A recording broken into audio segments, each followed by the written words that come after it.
Football বিশ্বে ফের একবার বড় বোমা ফাটল। রিয়াল মাদ্রিদ আর ম্যানচেস্টার ইউনাইটেডের সোনালী অধ্যায় পেছনে ফেলে লিওনেল মেসি এবং লুইস সুয়ারেজের ঠিকানা মেজর লিগ সকারের ক্লাব ইন্টার মায়ামিতে যোগ দিলেন ব্রাজিলের অভিজ্ঞ মিডফিল্ডার ক্যাসিমিরো। দীর্ঘ জল্পনা কল্পনা অবসান ঘটিয়ে ফ্রি এজেন্ট মায়ামির সঙ্গে চুক্তি সম্পন্ন করেছেন এই তারকা ফুটবলার।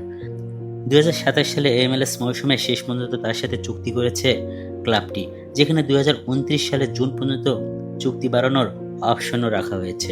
বর্তমানে তিনি P1 ভিসার অনুমোদনের অপেক্ষায় রয়েছে, যা হাতে পেলেই মাঠে নামবেন দলের নতুন এই কাণ্ডারি।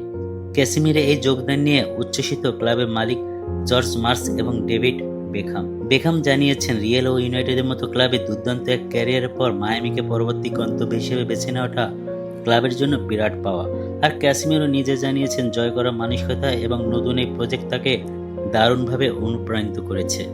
রিয়াল মাদ্রিদের জার্সিতে 8 বছরে 5টি চ্যাম্পিয়ন্স লিগ সহ 18টি ট্রফি জেতার 2022 সালে ম্যানচেস্টার ইউনাইটেডে পাড়ি জমান ক্যাসিমিরো রেড ডেভিলদের জার্সিতে 160 ম্যাচে 26 গোল করার পাশাপাশি জিতেছেন FA কাপ ও EFL কাপ।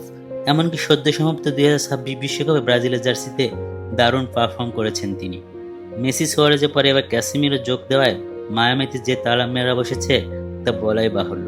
চ্যাম্পিয়ন্স এই ফুটবলের অভিজ্ঞতা ইন্টার মায়ামিকে কতটা এগিয়ে নেবে, কমেন্ট করে আপনার মতামত অবশ্যই জানাবেন। বাসার সবুজ, স্পোর্টস অন 360।